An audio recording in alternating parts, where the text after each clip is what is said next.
CE claims misunderstanding about abolishing MPF for severance. Can Hong Kong handle growing tourist numbers? And more NSA revelations, hundreds of millions of text messages gathered.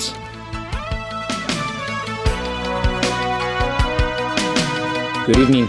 The chief executive says he was misunderstood if people were expecting his government to abolish the mandatory provident funds offsetting mechanism used for severance pay and long service payment. He's been accused of failing to make good on an election promise. Speaking on RTHK this morning, the chief executive said the offsetting mechanism will stay in place, at least for now.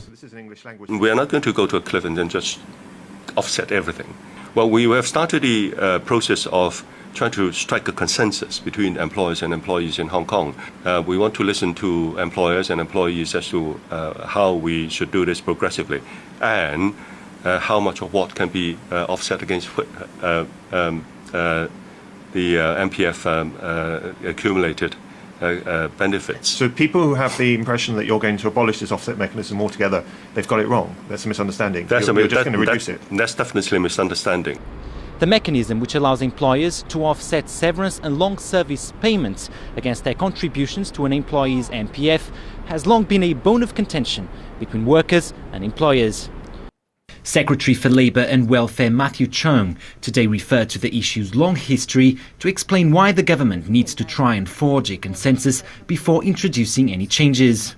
When the ordinance was enacted way back in 1995, the ordinance leading to the present MPF setup, there was apparently a compromise amongst particularly the business community, that they are prepared to endorse an MPF system, provided that there was offsetting.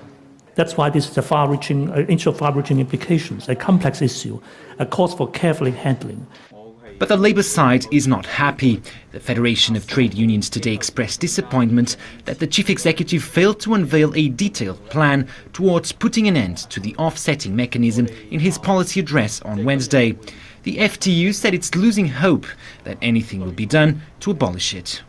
Our government have not done anything to fulfill the promise about offsetting.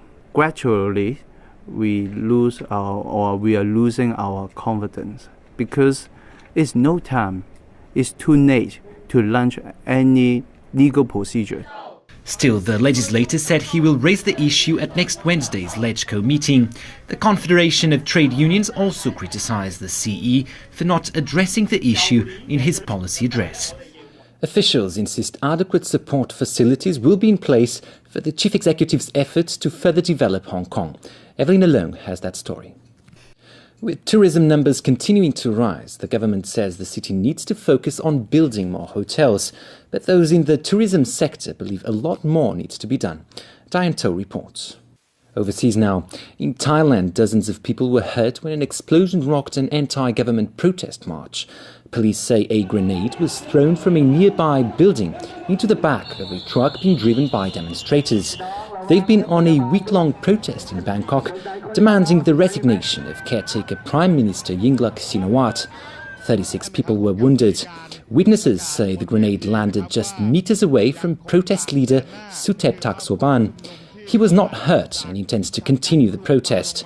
It's an ominous development that raises the spectre of more bloodshed to come. US President Barack Obama is set to announce today what changes he'll make to the country's spying practices in the wake of the explosive leaks of whistleblower Edward Snowden. This comes as even more of Snowden's revelations were published by the British newspaper The Guardian. Here's Alan Buckner. And at yesterday's United Nations hearing in Geneva, Vatican officials faced intense grilling over allegations they shielded pedophile priests at the expense of victims. Sonia Artero reports. A memorial service was held today in honour of the late Chairman Emeritus of TVB, Sir Run Shaw. Evelyn Alone reports. And now a look at the weather tomorrow. Clear and dry. Cold in the morning with a low of around 12 degrees in the urban areas and lower in the new territories. Moderate north to northeasterly winds. The high tomorrow will be about 17. That's all from our newsroom. Thank you for watching. Good night.